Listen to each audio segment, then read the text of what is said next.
my name is Sadee Sherwood. This is my video for my revised conference paper in English 562 with Dr. Kim Hensley Owens. So, writing to an invisible audience, how must the canon of invention and rhetoric adapt to accommodate a digital audience? Our rhetorical theory within composition is always evolving, keeping up with our changing cultures and societies. As technology advances, individuals worldwide have become reliant on it. We now live in the digital age of communication where anything we say, do, or witness can end up online in one way or another. This inevitably affects our localized societies and the cultures found there. Our rhetoric must keep up. The initial step in the creation of rhetoric is, according to the 5 canons, invention. Invention is the foundation upon which the entire argument is built, shaping the core elements of rhetoric. Cicero defined invention as, quote, the discovery of valid or seemingly valid arguments to render one's cause plausible, end quote. This first step of rhetoric sets the stage for the rhetorician's argument and how it will be presented. Stephen Klein, in his video, The Canons of Rhetoric and Public Speaking, breaks down the elements of invention as audience analysis, topic selection, development of purpose and main points, brainstorming, and research. In today's age, where digital records and our reliance on them is continually growing, there is a new development of digital rhetoric that is adapted to fit a perpetually online audience. This creates drastic changes in the invention of rhetoric, starting within the audience. In invention, rhetoricians must understand their audience and form their arguments around them, gauging what their values are and what they will respond to. But how can one predict an online audience who will circulate the word through continued discourse, debate, and imitation? Even speeches or published works created for an offline audience can expect to be circulated online. A speaker at a college will be recorded and posted to YouTube. A book published exclusively on paper will be scanned and uploaded to online libraries. Even a simple note written by a friend can be recorded on Facebook, leaving all of these works to a digital audience that will repost, share, quote, and replicate them, not to mention open up a never-ending conversation on the contents. This changes the relationship between the audience and the writer. No longer is there a speaker-to-listener dynamic. Now there is a creator and co-creator, originator and imitators, product and consumption. Writers must adapt to the growing use of reliance on technology by writing while keeping an online, unintended audience in mind. I would argue that the most important aspect of invention is the audience, and perhaps that is even the most important aspect of rhetoric entirely. When we compose our rhetoric, we center ourselves around our intended audience and articulate our argument in a way that we believe our listeners will respond to. When a teenager argues with a friend within their group, they gauge their audience's mood and anticipate what they will respond to best, and deliver their argument tailored to that audience. A writer in this time period has a new scope of who their audience is: anyone and everyone who decides to listen. Now that the teens appeal to their friends, their chosen audience might be imitated in a post online to be shared, where it could be reposted and quoted onto different platforms, and now it is subject to an audience entirely beyond the teen's intention. This unintended audience is less likely to be swayed by the arguments made for the friend group, and now there will be a discussion about who is right and wrong, opening up a new discourse that the initial argument is ineffective against. This debate might even reach the original audience, now making an argument against the initial appeal made by the writer. Not only has the speaker's words moved outside of their control, but now it is costing them control of their original audience as well. James Paul Gee, in the New Literacy Studies and the Social Turn, speaks on, quote, a larger social turn away from focus on individuals and their private minds and towards interaction and social practice, end quote. Our audience has become more social in the digital age, meaning we must anticipate our arguments circulating past our intended audience, while also expecting our listeners to engage with us and our arguments in the form of discourse, debate, and imitation. After acknowledging that the audience has the ability to carry on and imitate the arguments outside of the rhetorician's control, we then have to be careful on our topic choice. Our intended audience, which can be predicted, will share this topic across all platforms and imitate it themselves. Douglas Ivan seeks to explore an online rhetoric in his book Digital Rhetoric, Theory, Method, Practice, where he speaks on the invention of digital rhetoric, quote, thus Cicero's model is also particularly appropriate for understanding networked rhetoric, which is metaphorically more form than chamber, and which creates meaning through shared historical, temporal, and geographical contexts, end quote. Meaning that in a digital rhetoric, there is an acceptance of a diverse audience that will provide lengthy discourse outside of the smaller, anticipated audience. I might be able to anticipate a safe topic choice that would be welcomed within my intended audience, but in anticipation of a digital audience, I have to take into consideration the social and political culture beyond that. What I feel safe saying among an intimate crowd will very likely move outside of that group and catch the attention of the audience willing and able to break down my argument. While I cannot control the circulation of my rhetoric, I must take care not to lose control of my intended audience, which I very well might if outside discourse and debate is arguing against me. So now, when I choose my topic, I'm not only considering my intended audience, but also the feelings and values found in today's culture in general. The practice of an unintended audience criticizing the writer for their argument, often referred to as cancel culture, operates almost like a policing program in digital spaces. For example, a bookstore refusing to incorporate queer literature into their store might deny an author over the phone. The author then moves the situation to an online space by speaking on a social platform about it. The bookstore is then facing backlash, perhaps even a boycott, as they are being canceled for their conduct or ethics. The same exact scenario was lived by Paul Castle over his children's book featuring a love story between two male penguins.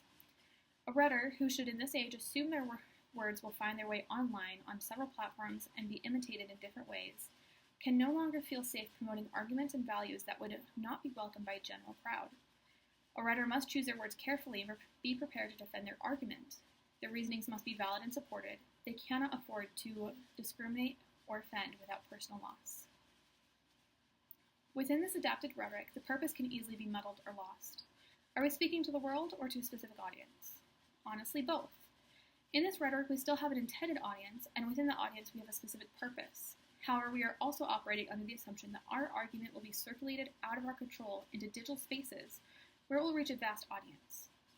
Hanyu states in The Impact of Social Media Language on Modern English Rhetorical Techniques that, quote, understanding the evolving relationships between these rhetorical appeals and their application in digital contexts is essential for both scholars and practitioners, end quote. Our intentions must be reconciled with this assumption without losing purpose. A strong rhetorician will be able to remain focused on their goals while anticipating the general reaction their argument will receive outside of their intended audience. In this, the purpose can also be altered in invention. It is also up for criticism by the digital world. Within my anticipated audience, I can center my arguments around them to persuade them to think as I wish. By the time they realize my purpose, it will hopefully be their purpose as well. I've convinced them before revealing my stance. In an unanticipated crowd, I will not always have that ability. Therefore, I need to ensure that not only is my topic appropriate for online discourse, but that my purpose is as well. If my topic and wording are acceptable when the purpose is found manipulative or unjust, a digital audience outside of my persuasive power will see through my argument and argue against the intended purpose. Once again, that would put me in danger of losing my intended audience and losing my credibility. To ensure my topic and purpose are both appropriate for a digital audience, I must be aware of the current social, cultural atmosphere that my rhetoric will likely be dissected by. I should assume an unanticipated audience will see through my argument. Digital platforms have founded their own cultures, created by the individuals who participate in them. Writers who are unaware of the digital cultural climate must research their unintended audience, just as they would their intended. Other than the audience, research is the second most altered step of invention with the growth of digital technology. Once I have solidified my topic and my target audience, I must complete thorough research to establish my argument and prepare for the next step of canon, arrangement. Before technology, research looked entirely different. Those looking for sources would have to physically search for books and articles, spending hours in a library or scouring journals. With the presence of the World Wide Web, information can be searched up within seconds. Geese states, quote, knowledge and intelligence reside not solely in heads, but rather are distributed across the social practices and the various tools and technologies, end quote. And we can clearly see that technology has been utilized as an archive for any record we might need. We can easily type in keywords or apply filters to find texts that apply to our specific topic. Artificial intelligence can scour sources in our place to ensure that it is what we are looking for. In this element of digital invention, we become the audience. We consume the rhetoric produced by the author, dissecting it, quoting it, criticizing it, taking it out of context and intention to continue the discourse it inspired. These new resources available to rhetoricians allows works to be more specific, more analytical, and supported by more evidence than ever before.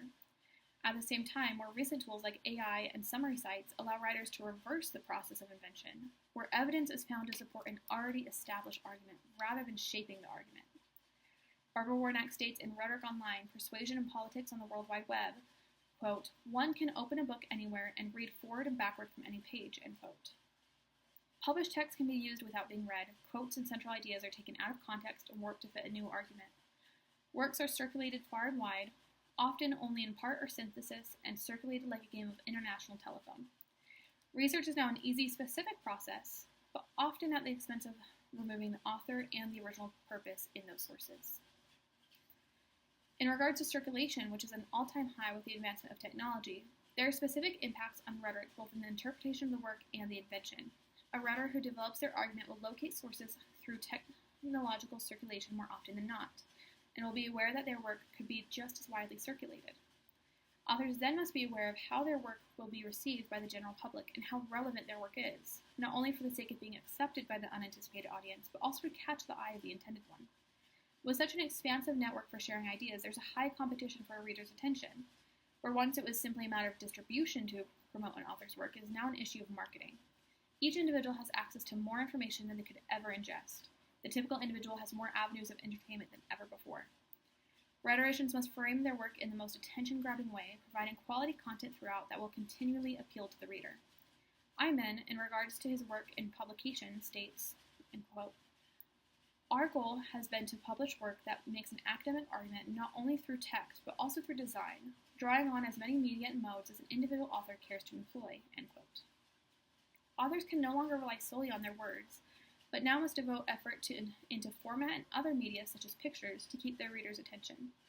Even that might not be enough. Well-done, quality works often fade away as they're buried with a continuous waterfall of new publications. So how does a rhetorician find their audience? By a new buzzword in the industry, which relies heavily on the new social aspect of our audiences, engagement. Our audiences are no longer just listeners, receptors. Within rhetoric, we must now regard our audience as a living social entity that will take our words and run with them.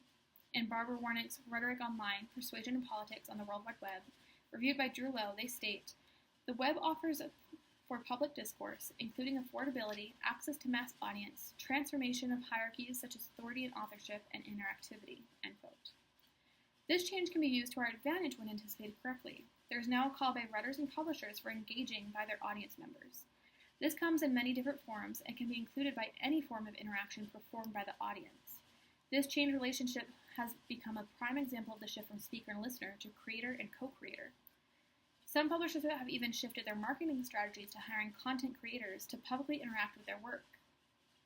In Practicing Engagement by Lawrence Radcliffe and Schmidt, they state, quote, "In an environment marked by severe ongoing economic pressures and digital disruption, journalists increasingly accept or are made to accept that they have to interact within their audiences," end quote. Today's audience has a resistance to finality within rhetoric, and they push for a continuation through their own discourse. This can be seen most heavily in imitation. Content creators on social media might enact skits relating to the original media. Young writers might take inspiration for their own work or even create fan fiction based on the original content.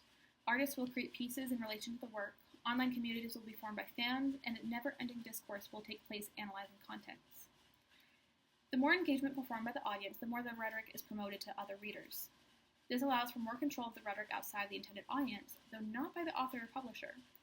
In Alex Mueller's Habitual Rhetoric, Digital Writing Before Digital Technology, he speaks on the transfer of authority found by the translators of work, including those who have translated media into a digitally accessible form. This translation transfers elements of the rhetoric into a different context and platform, where the authority over the rhetoric now falls on the translator. The engagement from the audience allows them to take part of the rhetoric, and as they make their imitations that carry the content to other platforms, they become the rhetor with a new intended audience, a new purpose, a new author that is in control of their work, an imitation of the original. Resisting the changes found in modern audiences or resisting the circulation into digital spheres is a damning mistake. The audience has changed, the work will be circulated out of the author's control, and spilled milk seldom goes back into the container. Pushing against the natural movement in the crowd prevents the digital aspect of rhetoric from working for you and promoting your work above the other competition. Ignoring the factors changed by the advancement of technology makes rhetoricians and their work more open to criticism, which will still be circulated online. A rhetorician who anticipates an audience outside of their intended one, that alters their invention based on how it will be circulated and engaged with, will be more successful and welcomed by not only the general public, but also by their intended audience. In a digital age, writers must not only accept but also rely on digital rhetoric to give their work the best chances of success. Thank you so much for listening.